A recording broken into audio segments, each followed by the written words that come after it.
May seat cover na tayo. Panis. Seat cover lang. Dami kasing pusa dito. Dami ng scratches. So sinama natin. Pero ito madalas madalas tinatanggal ko pa rin to pag nagra-ride. So mas okay pa rin tanggalin. Pang ano lang to, ginawa ko lang pang iwan sa bahay. Kasi nga may mga scratches na yung mga tahi-tahi dito. Iba natanggal na ng pusa. May butas-butas na. Walang Diyo. Kayo ba? Mga pusa nyo ba mababait? O nangangalmot din ng upuan? Parang common problem sa ano no? Sa motor.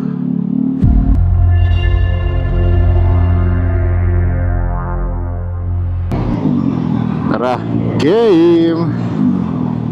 Friday morning. Maybe pick upin lang tayo ulit sapatos. Quick flip lang. Kitain din natin yung buyer mamaya. So abangan nyo kung ano sapatos to. Tapos kwentuhan lang din tayo habang papunta ron. Siyempre tungkol pa rin sa motor. Ayun no, Vespa.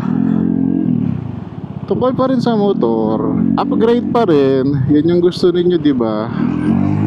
Magastos kayo eh. Yun yung pinapanood nyo eh. Upgrades eh. Pero yes, andun pa rin naman tayo sa phase. Kasi isa tayo, inot-inot lang naman yung upgrade natin. So pa isa-isa, maintenance, ganyan. Yun lang, sapat na. So recently kasi may mga nagawa tayo sa motor na hindi na natin na vlog totally. So vinidyohan ko na lang, sabi ko sama-sama ko na lang sa ano para ma-update din kayo, di ba? So ano ba yung mga recent na naman na ginawa natin dito sa motor? Una, noong nakaraang linggo kasi napatambay tayo kay Mr. Wrenchman Vespa Servicio sa Novaliches. So dumaan lang tayo, biglang inalok. Meron pa pala tayong PMS na libre dun sa ating pagpapa-super stock.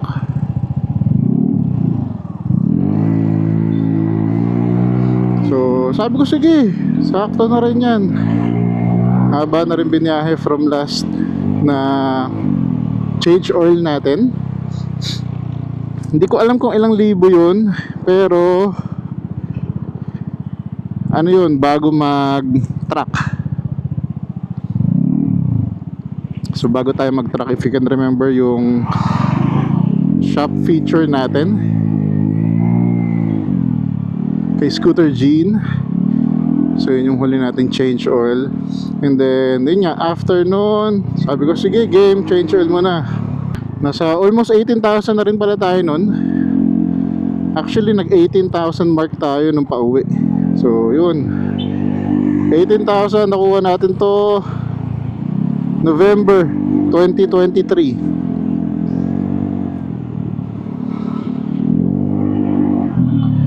Kasi nung bago tong motor, nakalimutan ko na, hindi na ako masyado nagpo 4 wheels. Masyado tayo nag-enjoy sa motor. 18,000 in ano ba, 23, 24, 25, 2 years mahigit. Partida hindi ko to pinapamasok kasi working from home naman ako. So puro labas-labas lang talaga yun, kung san-san lang. Kayo, kamusta yung milyahe ng inyong mga Vespa? Meron ba dito ang mga daily users, as in yung pantrabaho talaga na araw-araw, may certain number of kilometers? Alam ko si Chad malala eh. Brother Chad, shout out. Bulacan Pasay yata siya daily. Imagine. Nasa 70,000 ka na ba, Chad? Parang nasa 70 na yata siya eh. So importante sa mga ganyang daily users, sabi is alagaan mo yung makina mo, alagaan mo sa change oil. Siyempre may wear and tear din ang lahat ng bagay, kasama dyan ng motor. Kung lagi mong ginagamit, may pakinabang sa iya, kaya alagaan mo. Mas magiging magastos kasi yun in the end kapag ka ganun. Kung matagal ka mag-change oil, di ba? Yung mga palitin, di mo masyadong napapalitan, sa dulo niyan, mas malaki gastos mo ng biglaan. Ang change oil nyo guys, gaano kadalas? Ako parang as much as naalala ko sa 3,000. Pwede na siguro ako dun. Para sa mga bago pala, meron tayong video na ginawa dati kung magkano yung mga change oil sa kasa. Parang ano ba yung nagawa ko? Third ba and fourth? Mga ganun. Double check nyo para may idea kayo. Again, kagaya na sinasabi ko, kapag kami voucher, makakatipid ka pa yata sa kasa. Yun yung una nating nagawa na again, di natin na-videohan. Pero same day, nabitbit ko yung engine bushing na tinatawag. Yun nilalagay dito sa natin. Sa makina natin sa ilalim, ito papakita ko. Kasi nabudol ako ni Vespa Collectives. Sabi niya, okay yan. So napabili ako. Good thing meron sa sa Shopee. Nasa 1,000 lang yun. One engine bushing. Yun yung iba-iba kulay. Tapos yun, parang support nga sa engine mo. Ayan, going back, malaki nga yung play niya sa makina. So sabi ni Vespa Collectives, okay ito kasi hindi na masyado mag-aan yung makina mo. Baka maramdaman mo sa acceleration. Kaya yun, bumili tayo. And bago rin yun, may mga nakikita na kasi ako nagtatanong sa group nun kung kamusta ba yung engine bushing. Kasi ang feedback na nakararami, daw, ma-vibrate. Indeed, ma-vibrate nga siya. Pero tiis pogi. Ang ginagawa yung iba, tinatanggal yung engine bushing cover para kita yung colored. Iba-iba kasi kulay nun. May blue, may pink, may red, may itim. Yung dalawang bilog na stock is medyo malaki pa yung uwang niya sa circumference nung lagayan niya. Pero itong si One engine bushing is halos sakto. Kailangan pang i-rubber na martilyo para maipasok. So yun lang, medyo ma-vibrate talaga siya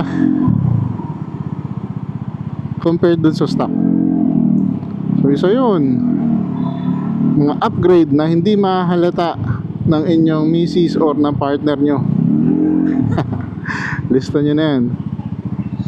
Pero yun nga, yung ganun yung abante ng kapag ka sudden acceleration mo is na-lessen. So yun naman yung kagandahan din dito. Hindi lang siya basta-basta. Yung battery pala, nito lang din natin na ikabit after natin mabili yung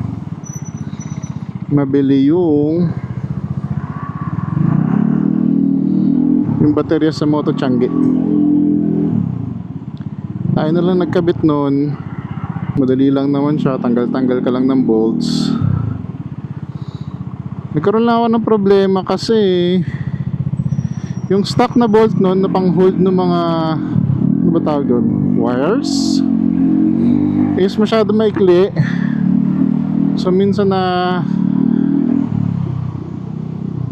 naluwag siya kasi 'di ba meron tayong additional na nakasabit doon which is yung kabelsetan. So bumili na lang ako ng ng mas mahabang bolt. Kahit ano naman daw bolt yung pwede dun, pandikit lang ng mga pang tawag dun, wiring o ano. So ngayon okay na siya. Si Vespa Collectives, diba may mga nagtatanong sa inyo kamusta yung quick throttle sa Vespa. Si Vespa Collectives at si 108 Apollo Garage may video na in-upload. Meron silang ginawa doon explaining how yung quick throttle works. Panoorin yan sa Facebook, Instagram. Doon nagpo-post si Vespa Collectives eh. Yung floor rack natin nakatanggal ngayon kasi yun nga, nagpalit tayo ng baterya. Tsaka ang pangit ng bolt na kasama nun, parang pang simento. So hanap muna tayo bolt for that. Tsaka natin kabit ulit. Ayun madulas. Madulas yung yung upuan. Umuurong ka kapag nagbe-breno eh. Hindi ko lang alam kung waterproof to. Pero importante yung anti-pusa, anti-scratch. O siya, teka, balikan ko kayo. Mabilis lang tayo pick up sana dito sa Titan Alabang pa rin. Laters.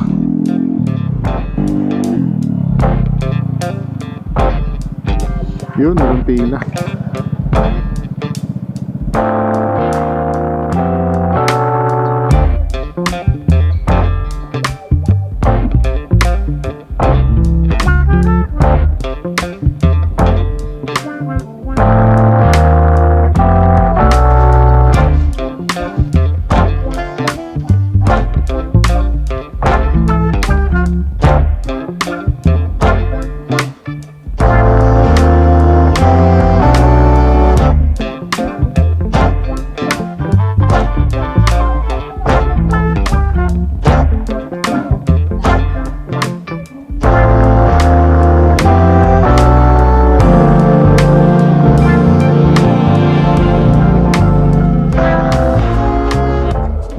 Alright, successful ang pick up.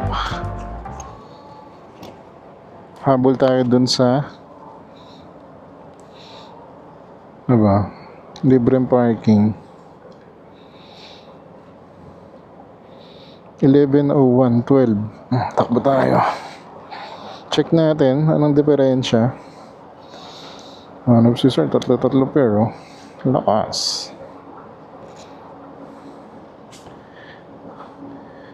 Natin anong diferensya na may floor rack versus yung wala. Kasi ito wala, nakatabing yun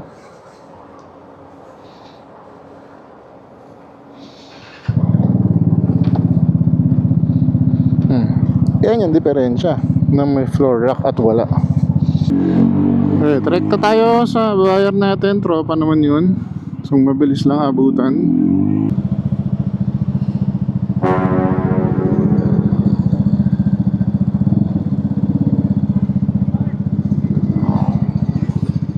Nabahan ako doon sa tumutunog. Kala ko sa akin. Akala ko sa atin. So Kobe 6 All-Star 3D. Yung ba tawag dito? Kalimutan ko. Iba pa rin kapag kami floor rack. Gumagalaw-galaw pa rin yan.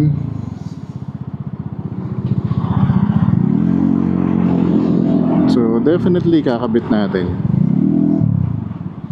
ulit.